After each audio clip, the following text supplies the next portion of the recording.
손잡아 높이 높이 높이 날 수 있어 Baby we'll be together 춤을 춰 세상 끝에서 그 발을 맞춰 걸으면 순간을 느껴 내 눈이 숨이 맘이 너를 원해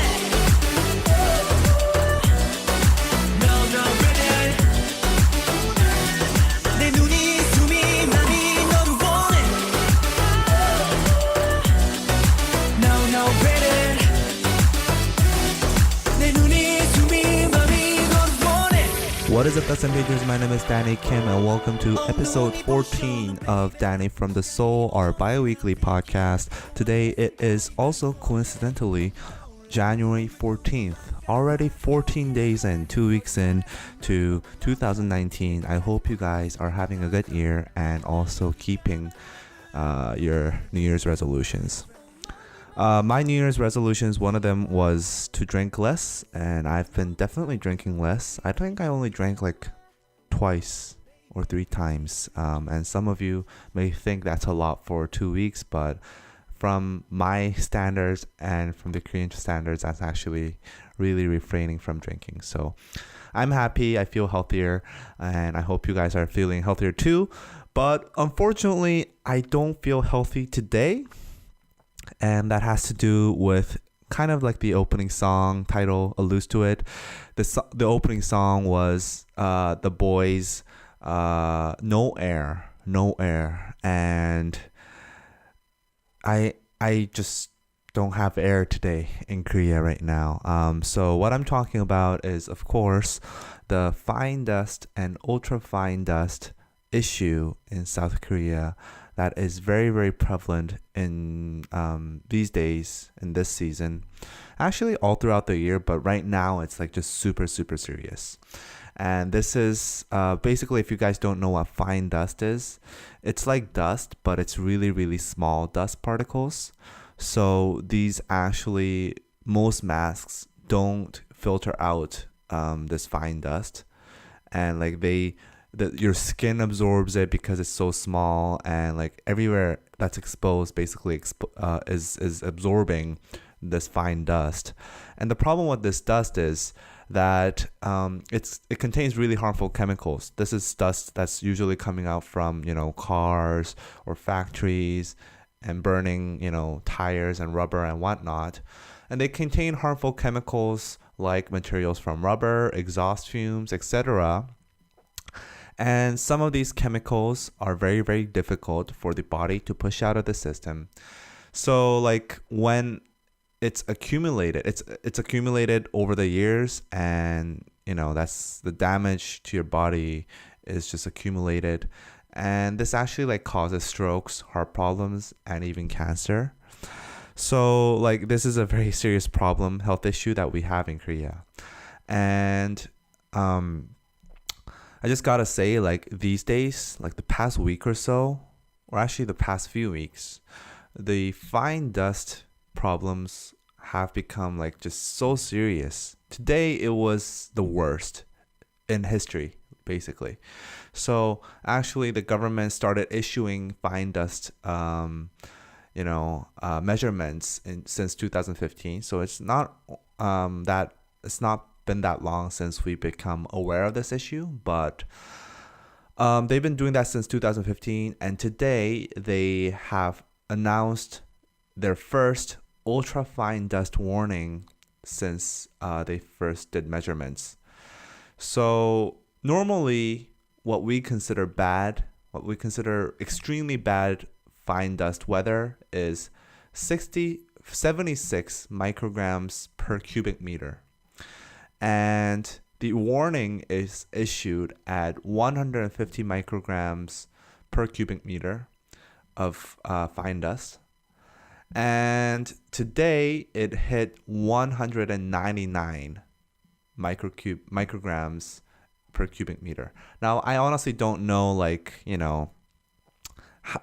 how big of a number this actually is, but I can pretty much tell 76 is really, really bad and you shouldn't go out, and it hit 199 today. And I'm not kidding you, when I look across the street, this is not a joke, when I look across the street, like it's like foggy as fuck. It's basically like you're in fog, you know. If you've seen the movie Mist, it's kind of like that, you know. Like you can't see shit. It's pretty intense. And the problem is, like, not only can you not see, and like your visibility is hindered by this dust. Like that's like the minorest of issues. The biggest problem is that you can't freaking breathe in this weather. Like I'm not a very sensitive person, and I'm very healthy most of the time, and my body doesn't react sensitive to fine dust most of the time. I've been pretty much neglecting the issue for the past few years. But today when I went out, like my nose was stuffy as hell. Like it kept getting stuffy, and I was filming outside, so I couldn't put on the mask all the time. And like just my lungs would hurt, and I would get headaches and stuff like that. And everybody who was filming with me, I was filming with the crew, and everybody who was in the crew were also saying the same thing. So this is a very, very serious issue, and I just want to address this right off the bat, because like I know a lot of you guys are looking to come to Korea. I know a few in the group chat, the Patreon group chat, that have talked about their plans to come to Korea. Make sure you check the fine dust levels when you go outside. This is like, I used to laugh it off, but like this is actually a very serious concern, and it should be your serious concern too.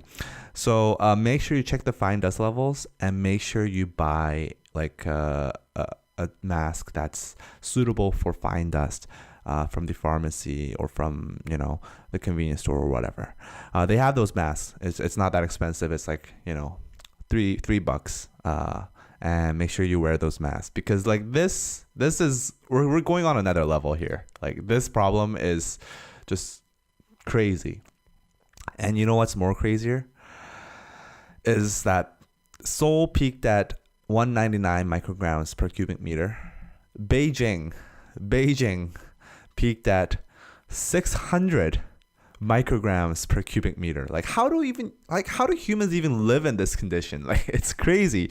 And actually I've like seen articles about like how people are dying from this fine dust.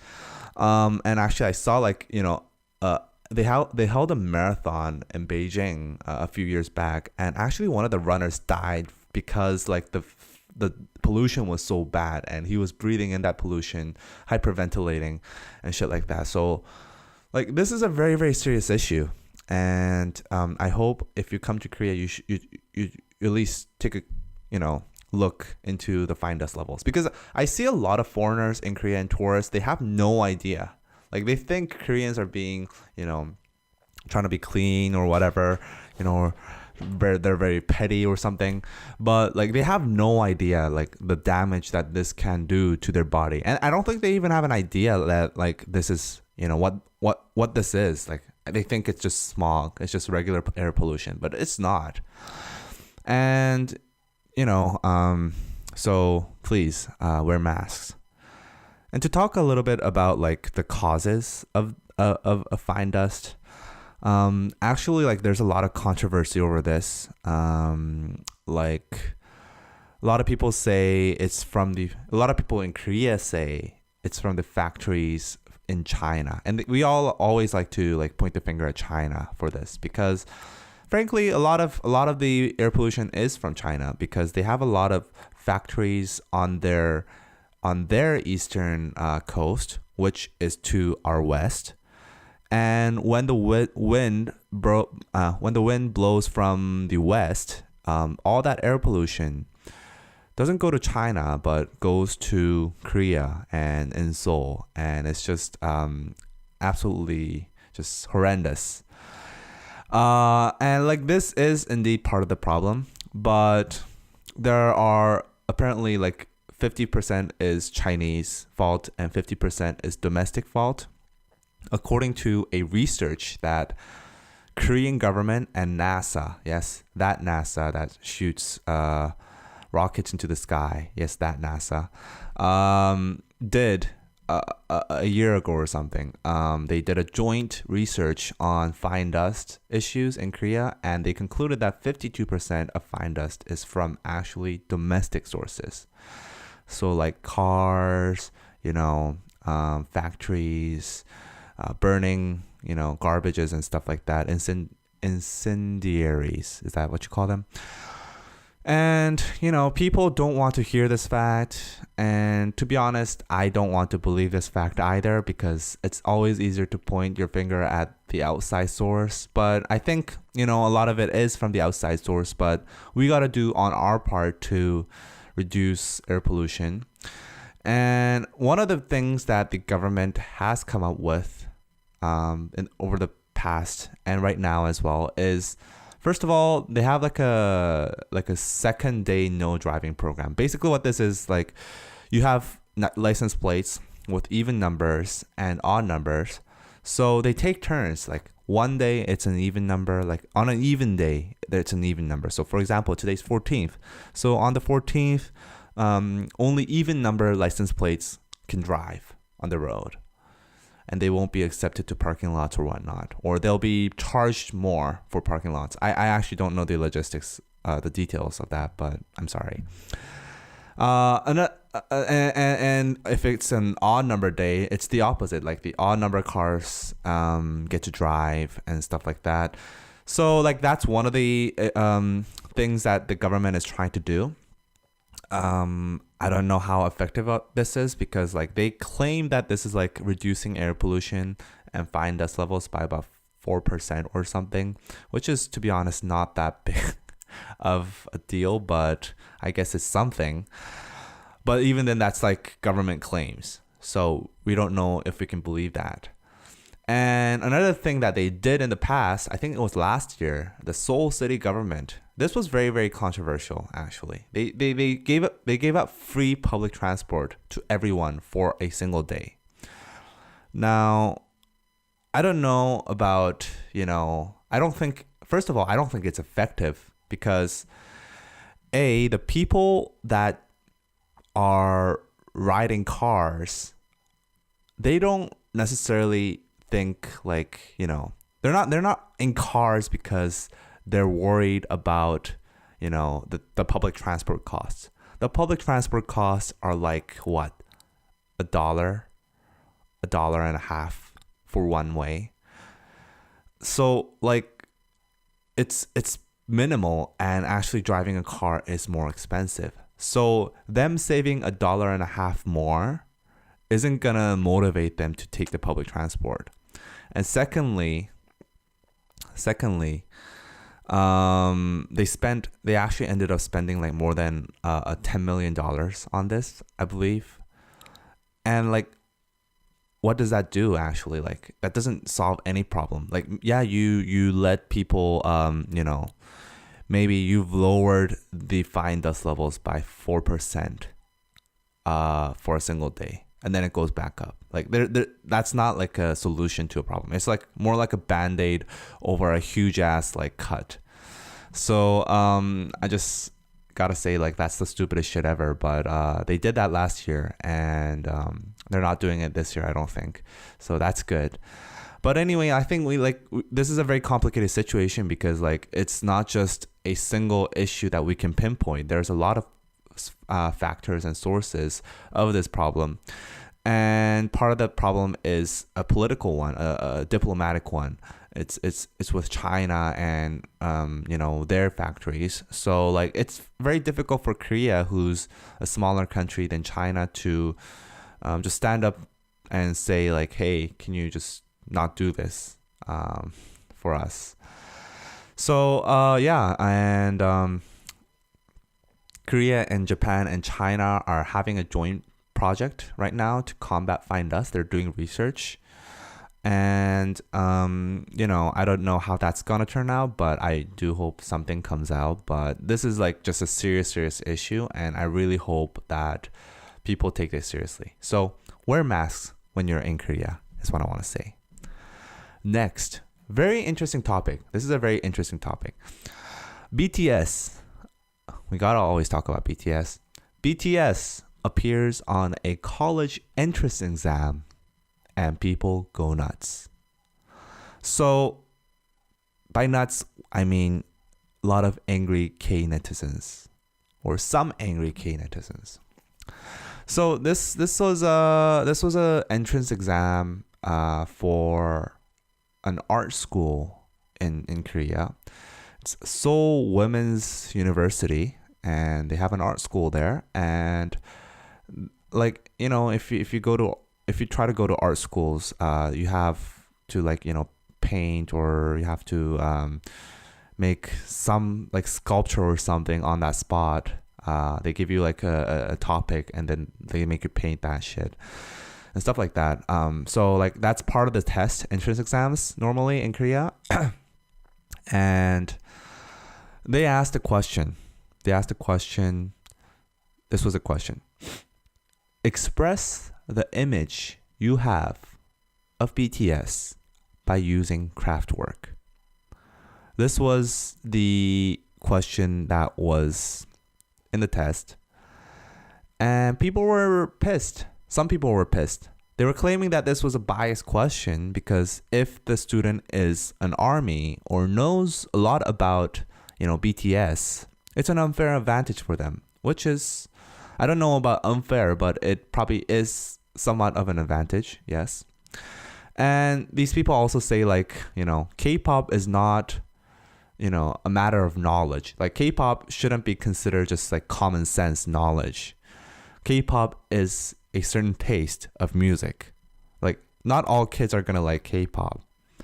And they said, like, you know, this is a stupid question because they're giving some people with a certain music taste an unfair advantage. Now, I totally get what these people mean because, like, if I were in high school where I listened to very little K-pop, I used to listen to, like, mostly rock music, like, especially British rock music. And if I were to try to enter this university, obviously it's a women's university, but if I were to enter this university and as an art school student, I saw this question, I would be like, fuck, man, this is unfair. Like, I don't give a shit about BTS. Like, this is unfair. That's what I would think, probably, if I was in high school trying to take this test. However, like, since I'm an adult and since I'm completely detached from this test, I can speak up. Like, BTS is not a K-pop event, first of all. Like, I don't think, like, there's even a point of me emphasizing this, but it's not a K-pop event. It's a social phenomena. And I'm not saying this just like, you know, please BTS fans or try to look good to ARMYs or shit like that. But it's like a social thing. It's a social phenomena. It's like a Gangnam Style is not a K-pop song. It's not a K-pop event. It's a social phenomena. And so is BTS. I'm not saying they have the same qualities or they have the same characteristics, but they're both a social phenomena. And just because BTS is K-pop music doesn't mean that it's just something that only K-pop fans should know or only they know. Because if a student has been watching the news anytime the past like a month or so, they would know who BTS is and they would know what they mean in terms of like image of BTS. Like you could come up with hundreds of images of BTS. BTS is not just one thing. And even if you don't know like BTS very well, even if you never listened to their music, you probably, heard of them. And BTS,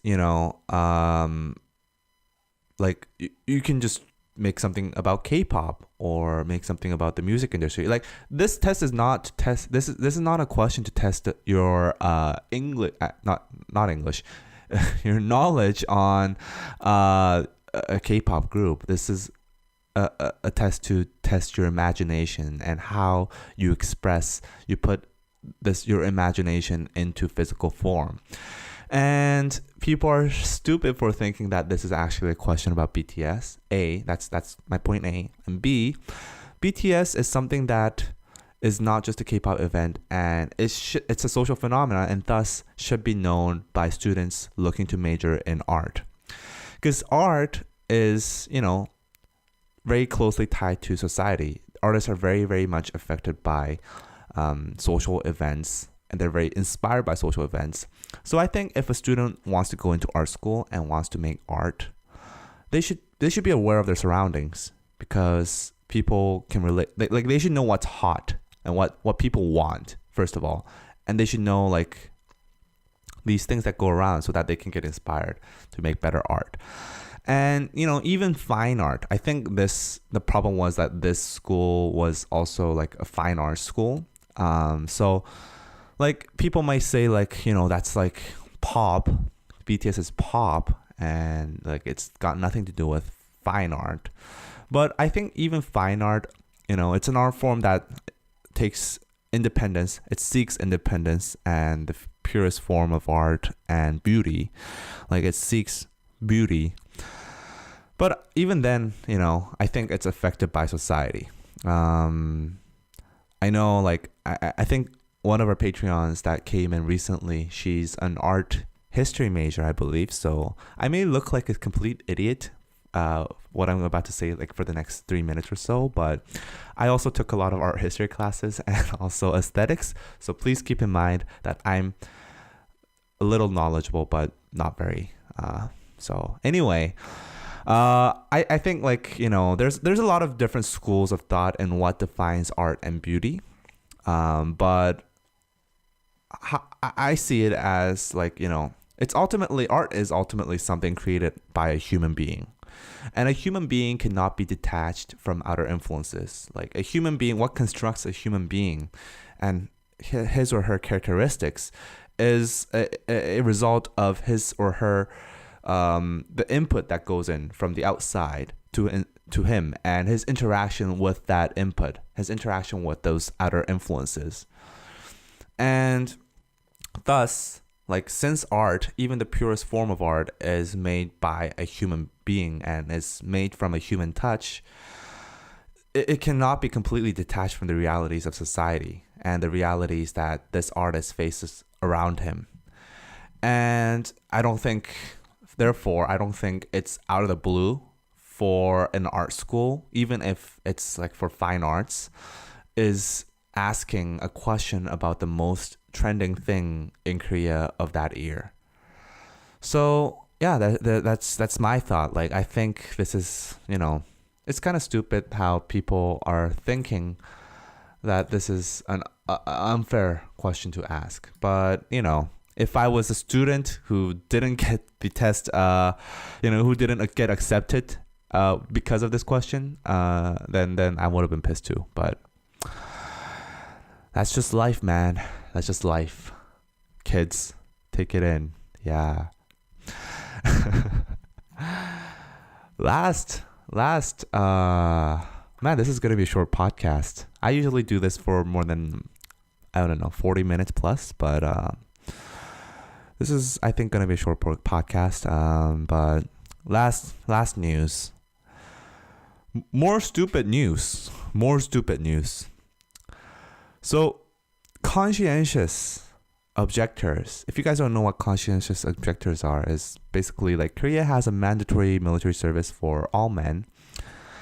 And we go for about 2 years. Now it's going to be 18 months very, very soon, but still 2 years, a year and a half. Whatever, we have a mandatory service. We have to all go to the army. And there are a certain group of religious people that object to mandatory military service. We call them conscientious objectors. And they object due to their beliefs, due to their personal religions and stuff like that. And a lot of them are actually Jehovah's Witnesses. Because they object to wielding weapons or guns, apparently. And, it used to be illegal. It used to be illegal to conscientiously object, if that even a word, to object military service upon any grounds. Like, it's just illegal. You can't choose not to go. And these people used to be jailed if they the conscientious objectors used to be jailed for like 3 years or something. And then the constitutional court ruled that this was unconstitutional because it was not respecting the freedom of belief for these people, because they had specific beliefs that they were not supposed to wield guns. So that was last year. They deemed that unconstitutional, and thus conscientious objectors were accepted again. Not again, but like they were accepted. So now the government has, like, since like everybody can pretend that they're Jehovah's Witness and they're like, oh shit, I can't wield guns. Like nobody wants to go to the army in Korea. So everybody will probably like at some point like think like, oh, maybe like this is an option, because legit I did that too actually. When I was 19, like when you turn an adult, when you turn a legal adult, it's like 19 in Korea. When you turn an adult, the government calls you up, summons you, and you do basically like a physical test to see if you're apt for the army. And like 93% of the people get accepted, and they're acceptable for the army. Like, well, that's a big amount, but like you have to do some pretty crazy shit to not get accepted. And me being 19 at that time, like I was like, fuck, I'm not gonna go to the army. Like I fucking hate the government. I fucking hate this country. So I'm not gonna go to the army. So actually I intentionally picked like questions that would deem me mental. Like I would say like, sometimes I want to, like I've had suicidal thoughts since I was very, very young. And sometimes I want to, cut everything I see. Like they take a I guess it's not a quiz, but like they take a survey of to check your mental state. And they have like 200 questions, and I was answering all the like questions as to look like somebody with a mental illness or very severe depression.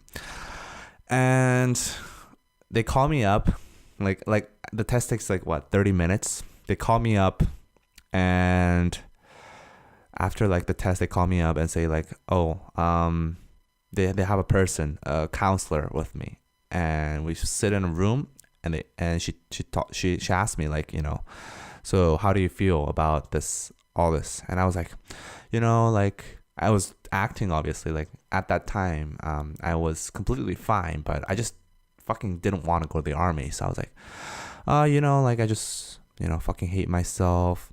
I want to, kill everything that I see. I think if I get a gun, I will probably like shoot people. And I mean, like, these are all very, very horrible things, but just bear with me here. I was 19, man. I was 19. And think about it. You're going to the army. Like, there's no cell phone. You're going to a fucking, like, middle of the nowhere with no money. For 2 years, you're being locked up. So, obviously, like, you want to do your best effort to get out of this service, right? So I was like saying some fucked up shit like that, and the counselor was like, yeah, this dude is fucking faking it. And I was like, pass, you're accepted into the army. So that was that. And actually, like, that leaves a record on your personal identification information. So like when I was in the army, when I went into the army, like after that point, I actually wanted to go somewhere that was really intense. Like I wanted to go to the special forces or something, because like at that point I was like, you know what? Like, fuck, I broke up with my girlfriend back then, and I was like, fuck it, like I don't give a shit if I die or something. I'm just gonna like, fucking give it all. Might as well do like the hardest shit ever while I'm at it, because like this is gonna be a once in a lifetime thing for me. So I was at that kind of mentality. Like, I don't care what happens to me. I just want to give it all and just, just put my 110% into it. So I actually applied for the Special Forces as well as the JSA. The JSA is like the Joint Security Area. where they have the North Korean people and North Korean soldiers and South Korean soldiers standing and looking at each other. Like that's where Kim Jong-un crossed the border. Is a JSA. And I actually applied for those two, the Special Forces and JSA. But they found my records. They actually checked my records, everything. And that was like, everything was a pass. You know, my physical abilities, and also my, you know, they actually look at my family to see if I have any North Koreans, and that was all pass. And also, you know, I was good at English, so that I was actually there for an army interpreter, so that was also pass. But the problem was that I had actually, checked when I was getting the check when I was 19. I pretended to have depression and have suicidal thoughts. So that fired back at me, and they were like, okay, this dude is gonna probably do some, you know, weird shit when he's in the special forces or whatever. So the moral of the story is that don't lie, don't fake mental illness, guys, because one day that shit is gonna fire back at you. So be honest, but that's not what I was gonna talk about. Why did I get sidetracked? Okay, so the news is that conscientious objectors, you know, they're getting accepted because now it's illegal to conscientiously object to the military service, and now the government has to find out ways why, like how they'll figure out like who is actually a conscientious objector and who is faking this shit, like how I was faking my mental illness. So what they found, this is like kind of ingenious in one way and also kind of really fucking stupid in the other. Bear with me here. Like, this is not a fucking Onion article. Like, this is legit what they're doing right now. This is not an Onion article. So the government decided that they would check the conscientious objectors' records, like internet records, of playing first-person shooters, like first-person FPS games, first-person shooter games, video games, to see if they truly object to wielding guns. Like, this has to sound like an Onion article, because like when I saw this, I was like, man, this has to be a joke, because it's so fucking stupid. Like it's so random, and it's like, I don't know, man. It's hard to believe that the government is like gonna check all this, like all these records of conscientious objectors. Like, are they gonna check, you know, like their Steam account and also their online gaming accounts and whatever? Like, they're gonna check everything? Like, that's crazy. First of all, that's like a lot of work, and that's pretty crazy. But they decided to do that. And at the same time, I think it's ingenious, because I guess, like, if your personal belief is that you can't wield guns, then you probably wouldn't play FPS games. But then at the same time, I'm actually thinking, like, actually this is really stupid, because, you know, if just because you play FPS games doesn't mean you want to wield guns or you want to shoot people. So actually thinking the opposite way is pretty stupid. But also, you know what, like, if you're like that deep into your belief that you don't want to wield guns, which is part of your duty, then I think you wouldn't do that in video games. But who knows? Actually, I might be wrong here, but you know, I'm totally biased, because like I've already finished my military service, and I feel like I would feel bumhurt if these guys would be like getting a free pass, basically. So I want them to be strict as possible, but this is basically the sentiment of the Korean people actually right now. Like, they don't want these guys getting an easy way out, so they are like accepting this with open arms. This is like the best shit ever. Like, oh, like they're praising the government, like this shit is ingenious for them. And yeah, that's like a really really unbelievable, but very very stupid, but also very genius at the same time kind of news. So I hope I don't know. I want to actually hear your opinions. Tell me what you think. Is this like do you think this is like a clever way to get pick out the real conscientious objectors from the fake ones, or do you think this is kind of stupid? Please tell me, because I would really love to hear an outsider's opinions.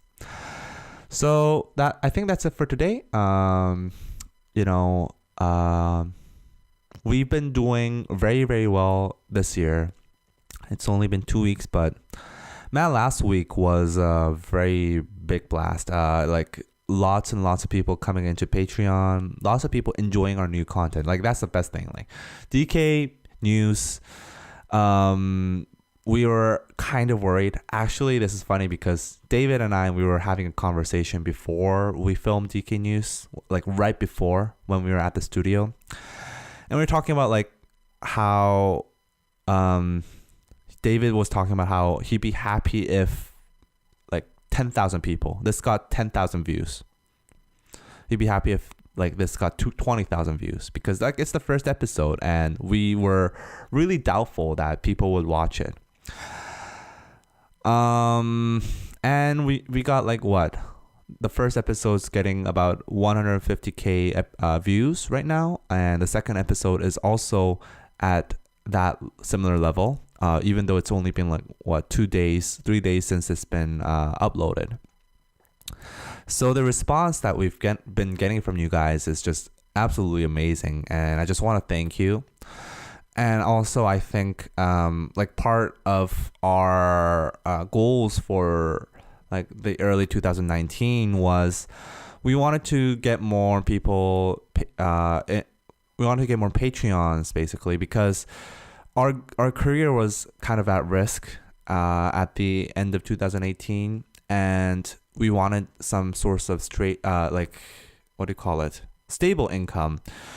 And yeah, I think Patreon is a good source of stable income, and I just want to thank you guys for giving us a hand in continuing our careers, because it really means a lot to us. I really don't want to leave this channel, and I really want to have this as a job for as long as I can possibly have it for. So thank you guys. Thank you. We've more than doubled our Patreon count, Patreon members this month. So that is absolutely amazing. Just in a week, we've nearly doubled. So thank you very much, guys. You guys are the best, and I'm really glad that you are enjoying DK News. And please suggest us some like news topics to discuss on DK News as well, because it really helps. We can't keep track of all the K-pop news that happens in a single week. I mean, we could, but like we have other shit to do. We have editing and other work to do. So if you have any ideas that might be you think interesting to talk about on DK News, just feel free to like just drop a comment on the Patreon page, not on the YouTube page, because like you can on the YouTube page, but just your chance of being viewed goes down dramatically on the YouTube page, because there's just so many comments. We get thousands of comments every day. We try to read them all, but not like that's just a lot of time, and we can't put our entire 100% into them. But when you leave them on Patreon, we view them like 100%. You're guaranteed that we'll view them, and we most of the time, like 90% of the time, we reply to them as well. So if you have any good ideas for DK News, just like on whatever video, just feel free to drop a comment. It doesn't matter like what post it is, just feel free to drop a comment and we will look at it, and if it's good, we'll definitely discuss it. So yeah, thanks guys. Just wanted to give you a quick shout out. That's not so quick now because it's like 5 minutes fucking long, but still thank you guys for just everything.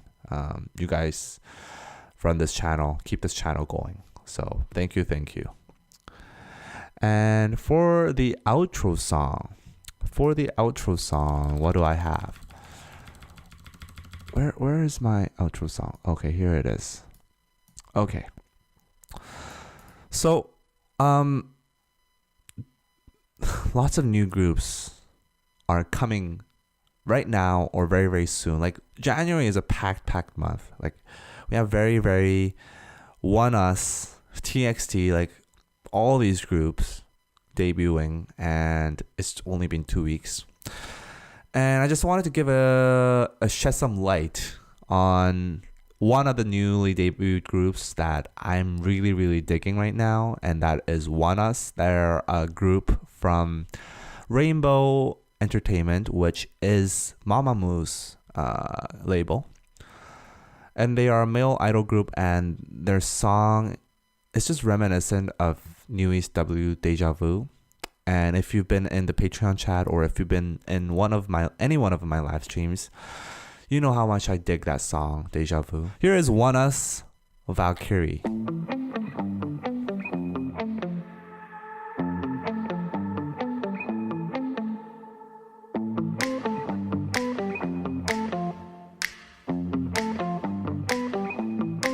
저 바람 하늘에서 날아와 넌 내 맘 다 훔쳤어 달아나 황금빛 태양보다 더 빛나 머물러줘 넌 나만의 천사 백수왕 같은 너는 내 안에 불을 지펴놓고 떠나타줄게 너의 날개짓은 나는 홀려버렸어 지금 나의 손이 너에게 더 많이 이 넓디 넓은 지구에 너 없어 전부 지루해 슬라미여 밝혀줘 넌 나의 등대 빛을 밝혀해 어두웠던 내 삶에 넌 빛을 밝혀해 함께 걸어갈래 이 거친 길 넌 나의 태양 넌 나의 템포 내 삶을 밝혀해 밝혀해 밝혀해 넌 나의 태양 넌 나의 등불 어둠을 밝혀해 밝혀해 밝혀해 불빛을 밝혀해 넌 지금 나를 밝혀 그 빛을 따라가던 출처 이 어둠을 환하게 바꿔 고개 닫힌 물을 다셔라 나만의 오션 넌 날 밝히래 hey. 어둠을 밝히래 이곳에 가득히 불을 지펴라 태워버려 이글이글 타오르는 나의 눈빛에 마음 계속히 널 원하고 있어 이 넓디 넓은 지구에 너 없음 전부 지루해 슬라미여 밝혀줘 넌 나의 등대야 빛을 밝혀해 어두웠던 내 삶에 넌 빛을 밝혀해 함께 걸어갈래 이 거친 길넌 나의 태양 넌 나의 템포 내 삶을 밝혀해 밝혀해 밝혀해 넌 나의 태양 넌 나의 등불 어둠을 밝혀해 밝혀해 밝혀해 불빛을 밝혀해 천국의 문을 열어라 그늘 찾을래 내 이름을 불러 난 천국의 문을 열어라 그녀를 찾을래 내 이름을 불러 난 There's no other way 불빛을 밝혀해 어두웠던 내 삶을 넌 빛을 밝혀해 함께 걸어갈래 이 거친 길